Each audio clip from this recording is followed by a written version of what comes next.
Hello दोस्तों। आज हम बात कर रहे हैं जो शिव सूत्र हैं 112, जिसके विज्ञान भैरव तंत्र के नाम से भी विख्यात है। जो कि इसमें जो भगवान शिव ने माता पार्वती को 112 विधियाँ दी हुई है, जो कि आज हम उस पे थोड़ा संक्षिप्त में बात करते हैं। उसके मेन बिंदुओं पर चर्चा कर लेते हैं। जो 112 विधियाँ हैं भी उनमें मेन क्या क्या बातें की गई हैं। तो पहली विधि, अपनी सांस के शुरुआती बिंदुओं पर ध्यान केंद्रित करें। यानी कि जो हमारी सांस आ रही है, जा रही है, स्टार्टिंग में जब हम ध्यान पे जा रहे हैं तो पहले उसी की तरफ मतलब सांस को ही ध्यान करना चाहिए। और दूसरी टेक्निक में क्या कहते हैं, सांस लेने और छोड़ने के बीच के क्षणों पर ध्यान केंद्रित करें। यानी कि जब हम सांस ले रहे हैं और छोड़ रहे हैं, जो उस बीच में जो मतलब लय टूटती है हमारी, एक जगह हम रुक ठहराव होता है, तो उसी पर हमारा मतलब ध्यान रहना चाहिए, केंद्रित होना चाहिए। दूसरी विधि ये कहती है। तीसरी, जब सांस अंदर या बाहर नहीं जाती तो आत्मज्ञान का उदय होता है। यानी कि जब सांस हम बाहर छोड़ रहे होते हैं तो वहाँ पे भी एक पल का, एक क्षण का ठहराव होता है। और जब हम अंदर ले रहे होते हैं तो अंदर लेने के बाद फिर वहाँ पे भी एक पल का या एक क्षण का ठहराव होता है, तो उसी पर अपना ध्यान केंद्रित करना है।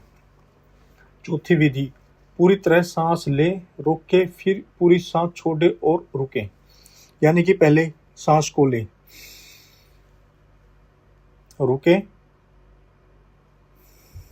फिर छोड़ें और फिर रुकें। तो इस पूरी प्रक्रिया को ध्यान में रखें। तो पांचवी विधि क्या है, सूर्य के प्रकाश की तरह ऊर्जा की कल्पना करें, जो आधार चक्र से शीर्ष चक्र की ओर बढ़ रही है।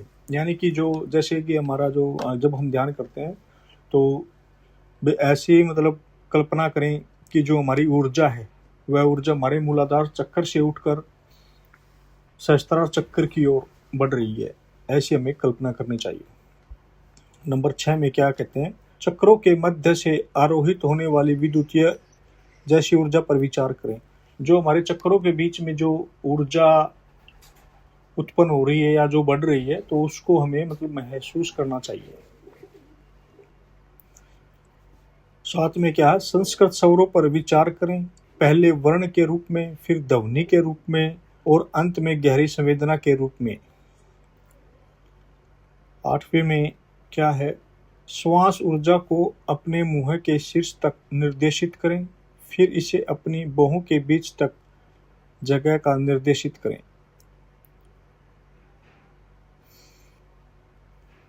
9वां क्या है, मोर पंख के 5 रंगों की कल्पना करें, जो इंद्रियों की शून्यता पर प्रतिनिधित्व करते हैं।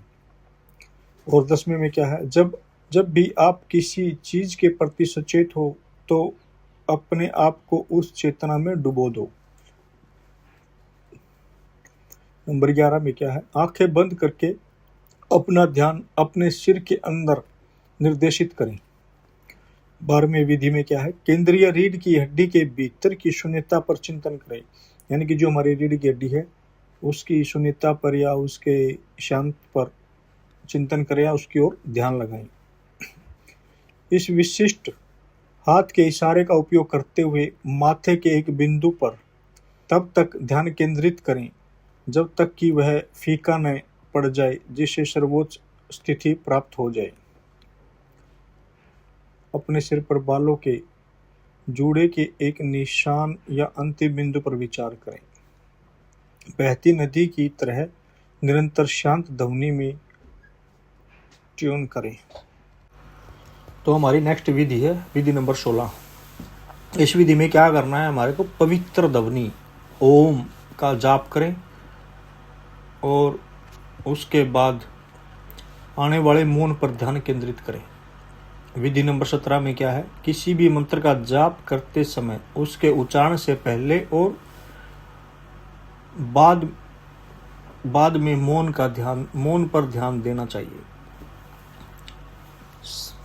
विधि नंबर 18 में क्या है, संगीत वाद्य यंत्रों के नियंत्रण स्वरों को ध्यान से सुने। बीज 18 विधि नंबर 19 में क्या है, बीज मंत्रों का जाप करें और उनकी गूंज में डूब जाएं।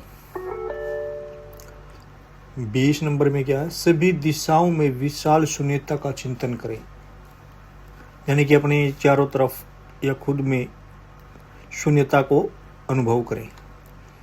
21 में क्या है, ऊपर और नीचे की शून्यताओं पर विचार करें।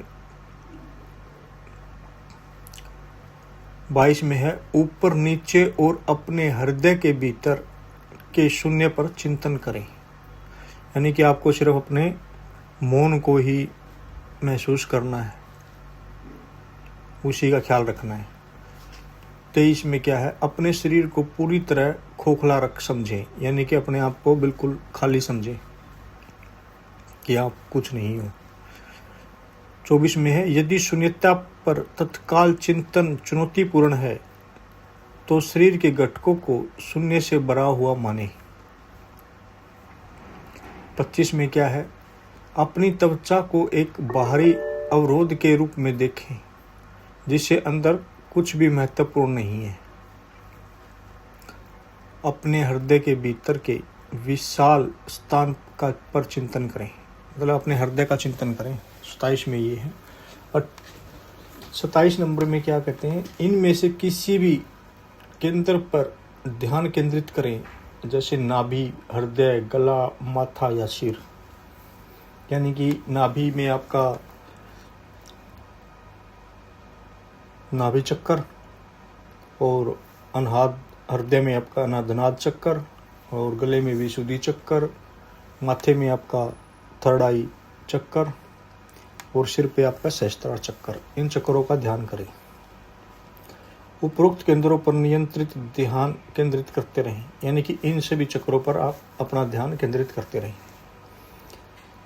29 में कल्पना करें कि शरीर को आपके दाहिने पैर से शुरू होने वाली आग से भस्म किया जा रहा है, यानी कि आप कल्पना करें कि आपके शरीर को, आपका जो पैर है, दाहिना पैर है, वहाँ पे आग लगाकर आपको जला दिया जा रहा है। 30 में क्या है, कल्पना कीजिए कि पूरी दुनिया आग की लपेटों से गिर गई है, यानी कि आप ये कल्पना करो इसके अंदर कि भाई आपके चारों तरफ आग लगी हुई है, सिर्फ आप उसको देखते रहना है।